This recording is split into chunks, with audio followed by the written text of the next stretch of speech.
Bonsoir, bienvenue sur Radio Sensation Normandie. Vous êtes dans le MAG 10 minutes, vous le savez, pour en savoir un peu plus sur la culture, la vie sociale et associative également de notre territoire berné, terre de Normandie. Et au-delà, on va aussi s'intéresser à ce que font les autres intercoms. On va du reste se déplacer vers Montfort sur Risle pour accueillir l'association Montfort Culture et Patrimoine. Aujourd'hui, on ne va peut-être pas parler de château médiéval des 11e et 12e siècles, on va parler plutôt d'un événement du 21e siècle, c'est Roch Montfort qui revient nous voir pour une édition, ma foi, assez fantastique. Pour en parler avec nous, Olivier Hamon, bonsoir. Bonsoir. Et Jean-Christophe Bisson, de même. Bonsoir. Alors, c'est la quatrième édition. Quatrième édition. La question piège. Qu'est-ce qu'elle a de particulière, celle-ci, de différente par rapport aux autres? On a fini un petit Au niveau des journées, peut-être? Elle s'étale moins dans le temps? Non, c'est à peu près la même configuration que l'année dernière, à tout point de vue, sauf sur la programmation, où là, on a donné un aspect plus rafraîchissant et beaucoup plus jeune, en programmant pratiquement 4 groupes de trip-hop ou d'électro. D'accord. Voilà, on avait cette volonté-là. Déjà, on avait observé... Vous sortez du vieux rock des racines, c'est ça? Pas tout à fait, pas tout à fait. D'accord. Non, parce Il que est bien mixé, sinon, il faudrait justement. changer le nom. Ça s'appellerait plus Roch Montfort, ça s'appellerait électro, machin. D'accord. Voilà. Et pas exclusivement d'électro. Sur les 4 groupes, on a vraiment un groupe rock, on en reparlera tout à l'heure. Ouais. C'est essentiellement quand même trip-hop, électro, mais un mix, hein, avec électro-pop aussi, je dirais. Voilà. Avec ce qui se passe aux alentours des autres festivals, etc., sans vouloir jeter un peu un voile noir sur votre événement, est-ce que c'est difficile? C'est toujours difficile. C'est la 4e année. C'est toujours là, difficile. C'est pour ça qu'on est resté sur la même configuration que l'année dernière, puisque si on veut monter une marche, c'est des soucis supplémentaires au niveau organisation, Un investissement, au niveau surtout. financier, et on a préféré rester dans cette configuration-là que prendre des risques et de ne pas assumer, de ne pas assurer à tous les points de vue. S'il y avait un peu Donc, plus d'aise au niveau financier, est-ce qu'on aurait fait quelque chose de différent? Bien évidemment. On Qu'est-ce qu'on envisage avait comme bien projet sûr. éventuellement? 2 jours, 3 jours de festival? Non. Pas forcément, non. C'est surtout le site. Le site, on met en valeur le château médiéval depuis de nombreuses années. Il suscite l'intérêt et l'engouement de nombre de visiteurs. Et là, évidemment, ça se pose. C'est évident de pouvoir réaliser un festival au château. au château médiéval. Mais comme on l'évoquait, la configuration, maintenant on s'oriente sur du couvert, donc chapiteau, un groupe électrogène. C'est un ensemble de frais incompressibles. Et aujourd'hui, les moyens qui sont mis à notre disposition ne le permettent pas. D'accord. Et est-ce que ça bride également le choix dans la programmation? Évidemment. La frustration? Évidemment. Il y a des groupes qui auraient pu venir et qui se disent Oui, notre année. Bien évidemment.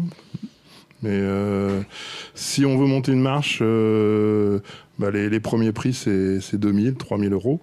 Donc multiplié par 5 groupes. On ne peut pas se permettre financièrement de mettre des cachets sur des groupes qui ont une petite notoriété. Hein. Parce que si on va avoir une grosse notoriété, c'est 10 ou 12 000 euros. Donc nous, on ne peut pas. D'accord. Et en plus, si dans l'éventualité de le faire au Vieux Château, c'est aussi tout... C'est toujours plus.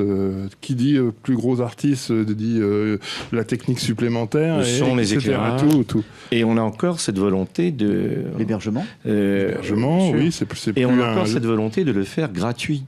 Cette volonté philanthrope qui, nous, associatifs, nous tient à cœur. Alors, pendant combien de temps pourrons-nous encore le faire? Oui.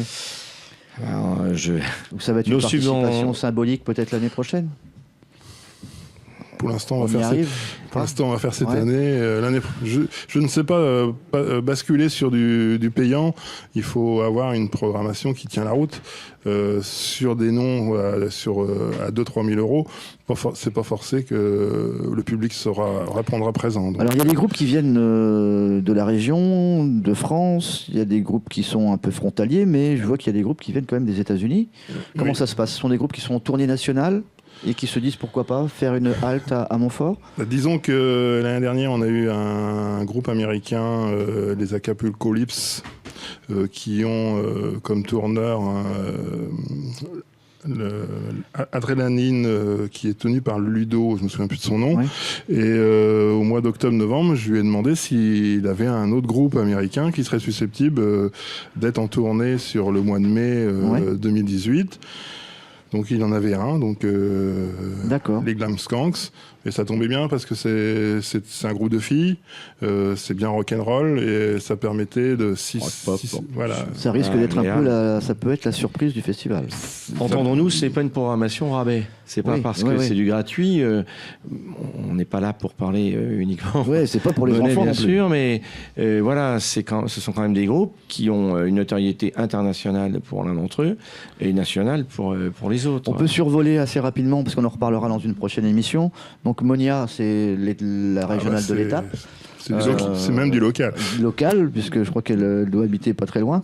Est-ce que c'est dans l'ordre? Est-ce qu'elle fait la première partie, elle ouvre, etc. Oui, bien sûr. Donc c'est quoi son patrimoine musical? Trip-hop, New Wave. Ouais. D'accord. Très personnel. Dusk Totem. Pour moi, c'est la révélation de l'année. Enfin, c'est un groupe parisien qui a un musicien américain.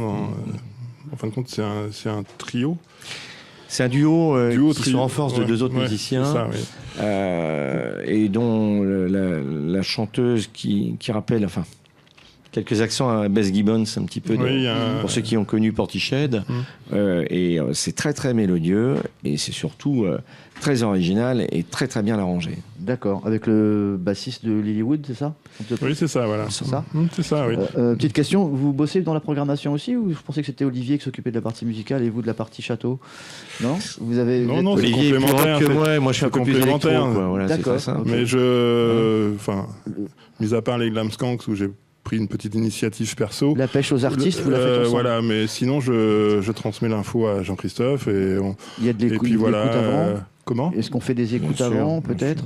Oui, mais déjà sur la ligne artistique, les choix se sont vite arrêtés sur 4 ou 5 groupes. Et après, avec Jean-Christophe, on a éliminé par rapport à... On a un petit comité de pilotage quand même aussi. Oui, pour le festival, mais sur la programmation, c'est quand même plus restreint. On a un comité de pilotage sur l'organisation du festival. Thierry Bronsard aussi. Qui nous a apporté Dorsham. D'accord. Qui eux sont des Normands, c'est ça? Oui, ils sont Yvetot et Le Havre. D'accord. Donc Dorsham, on en parle un peu. Ils ont été mis sous l'éclairage, je crois. Ils ont gagné le prix 276, c'est ça, Talent? Exactement. Et là, donc, leur carrière est lancée, on peut dire. Enfin, ils ont 4 ans d'existence. Ils ont fait le 106, je crois, au mois de février ou mars dernier. Ouais. Et puis, ça tourne bien pour eux. Et puis, scène parisienne, etc. D'accord. Colorado. Alors. Dans la plus pure veine électro. D'accord. Ils ne sont pas américains comme le nom l'indique? Non, ils sont rennais. Ils sont rennais, d'accord. Ils ont joué au Transmusical à Rennes. Ouais.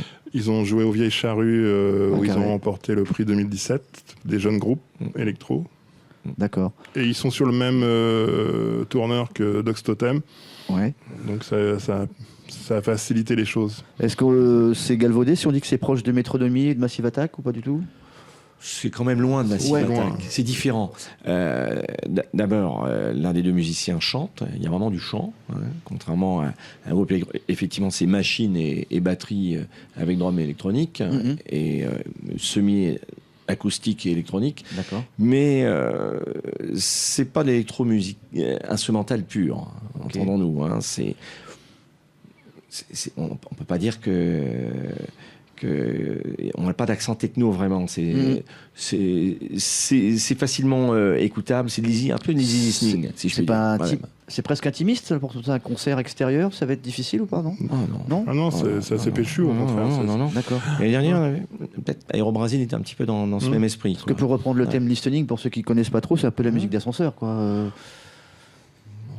Vous l'avez lancé, cher ami, donc il faut assumer maintenant. Tout dépend ce qu'on met derrière les D'accord, voilà, très bien. Glam Skanks, eux, viennent véritablement de Los Angeles ou pas? Ah oui. Ok, oui. D'accord. C'est pas, il y aurait pas un Los Angeles. Ils sont en tournée en Europe et en France sur quelques dates. Le 24, ils sont à Brest. Le 25, ils sont à Rennes. Là, c'est du puissant. Le 26, ils sont au Festival Rock Montfort. 4 filles. 4 filles, c'est du pur rock'n'roll dans la lignée Alice Cooper. C'est votre coup de cœur là pour la prog? Enfin, même on va pas T-Rex, etc. Ce qui était intéressant, c'est que on a quand même donné un coup de jeune Donc Colorado, ils ont 20 ans. Hein. Thème de même. Et donc, même âge. les Glam Skanks, c'est pareil, elles ont entre 25 et 30 ans. Un pur look rock'n'roll. Olivier et Jean-Christophe, on est arrivé à la fin de cette émission. On rappelle juste avant de se quitter qu'il y aura quand même la présence de Seb Petit-Aka, Sébastien Eric, le primordial. Voilà, primordial. Le DJ. Primordial. On en reparlera dans une prochaine émission. Merci d'avoir accepté notre invitation. Roch Montfort, on rappelle la date, c'est le 26 mai 2018. À Montfort sur